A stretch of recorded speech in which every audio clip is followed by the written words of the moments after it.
طریقے سے بیان فرمائی جس کی ٹکر کوئی بنا نہ سکا، جس کی مثال کوئی لا نہ سکا، اس کی مثل کوئی بتا نہ سکا کہ یہ صورت کیسی عجیب صورت ہے جس میں اللہ نے خود فرمایا ہے کہ اللہ کیا فرماتا ہے، قُلْ هُوَ اللَّهُ أَحَدٌ۔ اللہ کیا فرماتا ہے، سبھی کو یاد ہے یہ صورت، قُلْ هُوَ اللَّهُ أَحَدٌ اللَّهُ الصَّمَدُ لَمْ يَلِدْ وَلَمْ يُولَدْ وَلَمْ يَكُنْ لَهُ كُفُوًا أَحَدٌ۔ بتاؤ ہے نہیں ہے سب کو یاد؟ چھوٹی سی صورت، بڑی باکمال آیت ہے۔ پریشانیوں سے گھرے ہوئے ہیں تو اس صورت کو پڑھو، کوئی چیز اللہ سے مانگنی ہے تو اس کو پڑھو۔ ہمیں مانگنا نہیں آتا، ہمیں طریقہ نہیں معلوم، تو اگر طریقہ ہمیں صحیح معلوم ہو جائے اور رب کے خزانے جو قرآن مجید جو خزانہ ہمارے سامنے ہے، اگر یہ معلوم ہو جائے تو ساری دنیا کے سارے کام چھوڑ کے لوگ اسی کی طرف آئیں۔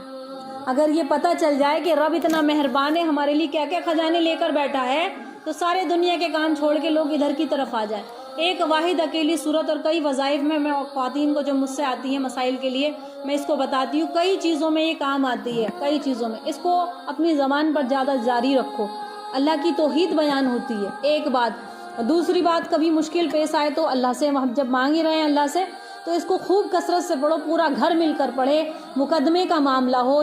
یا کوئی پولیس کیس ہو یا ہمارے بچے ہمارا کہنا نہیں مانتے، گھر میں بہت بددینی کا ماحول ہے، ہماری کہیں چلتی نہیں ہے، بچے ہم سے دور جا رہے ہیں، بیوی آدمی شوہر سے دور جا رہی ہے، آدمی خاوند بیوی میں نااتفاقی ہے، کتنے مسائل بتاؤں، کتنے مسائل جتنے بھی ہماری زندگی کے ہیں، اکثر کسی کو سزا ہو گئی، قید میں ہے، تو خوب مل کے پورا گھرانہ پورا خاندان دن بھر میں، اچھا پڑھنا کتنا ہے، کثرت سے پڑھا جائے، اتنا پڑھے کہ زبانیں دکھنے لگیں۔ ہم کبھی بھی اتنی اس حد تک نہیں پہنچتے، تھوڑا بہت پڑھا، یہ پڑھوں، ساری چیزیں چھوڑ کر اگر کسی چیز پر عمل کرنا ہے تو ایک تو نماز سے جڑو، سب سے پہلے نماز ہے، اس کے بعد پورا گھرانہ مل کر اس سورت کو پڑھے، 1000 2000 جتنا پڑھا جائے، رات دن پڑھو، نمازوں کے بعد پڑھو، چلتے پھرتے پڑھو، سورہ اخلاص پڑھو۔ اس کی اور میں کیا فضیلت بیان کروں؟ اچھا، اس کا نزول کا سبب کیا ہے، یہ کیسے نازل ہوئی سورت قرآن مجید کی، اس کے بارے میں آتا ہے کفار عرب، کفار مکہ حضور پاک صلی اللہ علیہ وسلم سے اللہ تعالیٰ کے بارے میں طرح طرح کے سوال کیا کرتے تھے، عجیب عجیب سوال پوچھا کرتے تھے اللہ کے حبیب سے کہ اللہ کون ہے، اللہ تعالیٰ کا نسب کیا ہے، اللہ کون ہے اور اللہ کا خاندان کیا ہے، اور اس کی ربوبیت کس سے میراث میں پائی ہے، اس کی میراث کا مالک کون ہے، اس کا وارث کون ہوگا۔ یہ ایسے سوال، اس طرح کے سوال کیا کرتے تھے کہ اللہ تعالیٰ، کبھی کہتے تھے اللہ سونے کا ہے، کبھی کہتے تھے اللہ چاندی کا ہے، کبھی کہتے تھے لکڑی کا ہے، اور کسی نے یہ پوچھا کہ اللہ تعالیٰ کیا کھاتا ہے، کیا پیتا ہے۔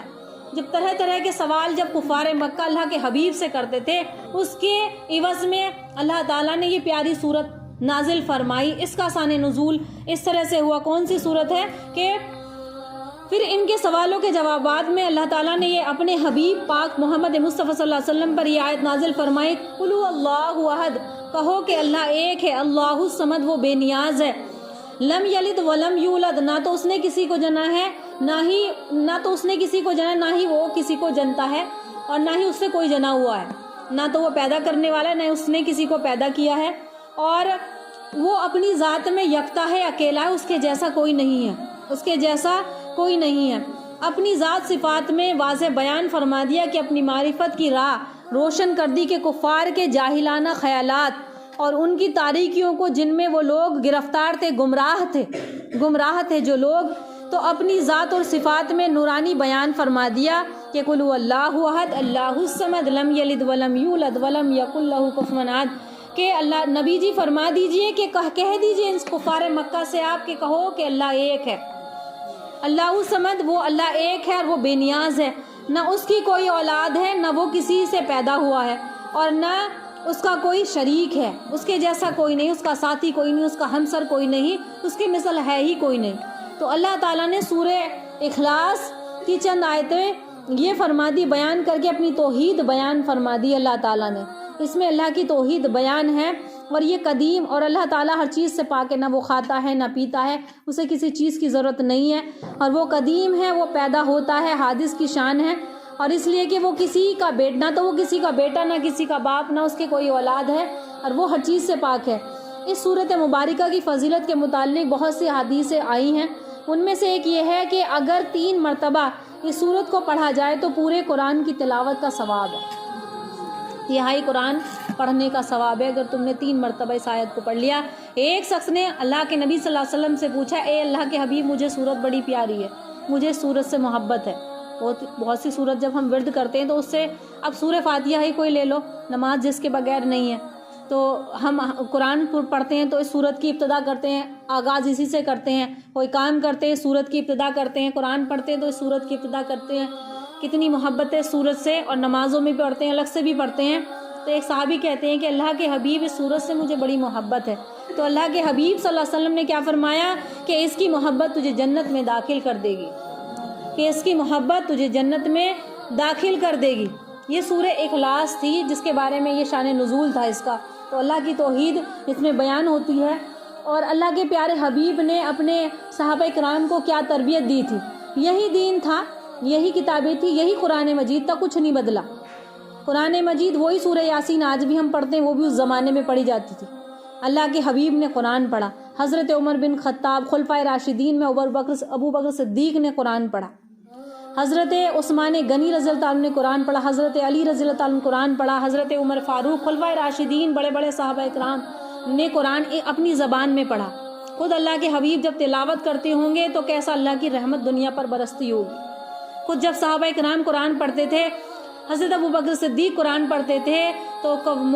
کفار مکہ کی خواتین یعنی کہ مکہ والی عورتیں جو بھی وہاں آس پاس کی تھی، تو ان کی سمجھ میں قرآن آتا تھا تو وہ ایمان لے کر آتی تھی، باہر کان لگا کے سنتی تھی یہ کیا پڑھتے ہیں۔ آج دیکھو ہمارے گھروں میں جی حالت، قرآن سے الفت نہیں، محبت نہیں ہے، کیا دور چل رہا ہے۔ وجہ صرف یہی ہے کہ دین ہمارے اندر علم کم ہے۔ جتنا انسان جانے گا تو پھر اسی حساب سے وہ اس کی تیاری کرے گا۔ تو کفار مکہ، پھر مکہ کے سردار، بڑے بڑے سردار آتے تھے اور ابو بکر صدیق سے کہتے تھے یہ گھر میں پڑھیں نماز، یہ باہر اعلان قرآن کی تلاوت نہ کرے، ان سے ہمارے بچے ہمارے ہاتھوں سے نکل رہے ہیں، ہماری بیویاں ہمارے ہاتھوں سے نکل رہی ہیں، یہ ایمان لے کر آ رہے ہیں۔ تو قرآن کو تیز آواز سے پڑھنا پھر انہوں نے منع فرما دیا کہ تم دھیرے سے اپنے گھر پڑھو، تلاوت اپنے کمرے میں کرو، کیوں ان کی قرآن سمجھ میں آتا تھا۔ آج ہم مسلمانوں کی زبان قرآن کی نہیں ہے، ہم نہیں سمجھ پاتے، پوری زندگی ہو گئی بس قرآن کو پڑھنا تلاوت کرنا ہی ایک معمول بنا دیا ہے، جو آج کے وقت میں رسم بن گئی ہے۔ شادیوں میں بھی اس کی رسم چلتی ہے، پیدائش کے وقت بھی اس کی رسم چلتی ہے، ہر جگہ کچھ بھی کاروبار کا مسئلہ ہو جی سورہ بقرہ پڑھوا لو، ٹھیک ہے اچھی بات ہے تم نے پڑھ لیا، لیکن یہ اس کا مقصد نہیں ہے اترنے کا کہ ہم نے فلاں موقع پر قرآن پڑھا لیا، قرآن خوانی کروا لی، سورہ بقرہ پڑھا لی، دکان مکان تجارت کے لیے 4 لوگوں کو بلا لیا۔ صحابہ کے دور میں کچھ نہیں تھا ایسا، سیدھے ڈائریکٹ وہ اللہ سے ایسے جڑے ہوئے تھے، قرآن سے جڑنا، اللہ سے جڑنا ہے، وہ سیدھے اللہ سے مانگنے والے تھے، وہ عرش کی طرف ہاتھ اٹھاتے تھے، اللہ ان کی دعائیں قبول کرتا تھا، ان کے دامن بالکل پاک تھے گناہوں سے، اگر کر بھی دیا انجانے میں زمانے جہالت میں تو اللہ نے سب کو معاف فرما دیا، ان کو رضی اللہ تعالیٰ عنہ بنا دیا۔ آج ہماری صبح کی شروعات کھانے اور ناشتے سے ہوتی ہے، قرآن کا کچھ پتہ نہیں، مردوں کے ہاتھ میں تو بالکل ہی قرآن کا کوئی پتہ نہیں، اللہ ماشاءاللہ 1000 میں 2-4 گھر ملے ہیں۔ نوجوان نسل بیٹے ہمارے اٹھتے ہیں تو قرآن کی جگہ کیا کھلتا ہے؟ موبائل اوپن ہوتا ہے بستر پر کہ دیکھو کس نے کتنے میسج بھیجے، کتنے واٹس ایپ پہ میسج آئے ہیں یا میں کتنے بھیجوں، یا یوٹیوب پر کون سی نیوز آ رہی ہے ذرا اس کا مطالعہ کیا جائے، اس کو دیکھا جائے۔ صبح اٹھتے ہیں قرآن کی جگہ، نماز کی جگہ کیا کھلتا ہے، کیا اوپن ہوتا ہے؟ موبائل ہوتا ہے۔ تو نصرت مدد کیا پھر موبائل کرے گا؟ یہ کیسی زندگی ہم نے بنا لی ہے۔ رات کو جب سوتے ہیں تو بستر پر موبائل ہی ہوتا ہے، ہمارا ساتھی، ہمارا قبر کا ساتھی، دنیا کا ساتھی۔ دنیا کا تو بنا سکتے ہو، قبر کا نہیں بنا سکتے۔ نہ تو نماز کا ہمارے گھروں میں معمول ہے، نہ تلاوت کا معمول ہے۔ اولادیں بڑی ہو گئی، جوان ہو گئی، اب ان کے آنکھوں کے آنکھیں ڈال کر کیا بات سمجھائیں، وہ خود ہماری باغی بن رہی ہیں۔ ہم کس طریقے سے اپنے گھروں کو بدلیں؟ تو اس کی ماحول کی تربیت ہمیں بچپن سے کرنی پڑتی ہے۔ ہماری نوجوان نسل قرآن سے دور ہے، بہت دور ہے۔ وہ جمعہ نصیب ہو جائے تو بہت بڑی بات ہے، کہ اگر کسی کے گھر میں کسی نے جمعہ پڑھنے لڑکے آ گئے، مرد آ گئے تو بہت بڑی بات ہے۔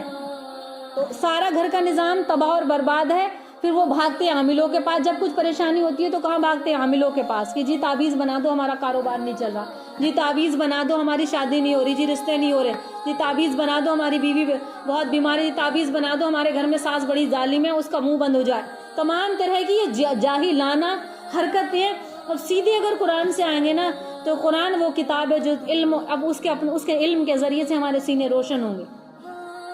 اس کی برکتیں حاصل ہوں گی کہ قرآن کی اتنی برکتیں، اگر انسان کو اس کا علم ہو جائے تو مارے خوشی کے وہ بے ہوش ہو جائے۔ اتنی قرآن کی برکتیں ہیں، تو قرآن پڑھنا بھی ہے، سمجھنا بھی ہے.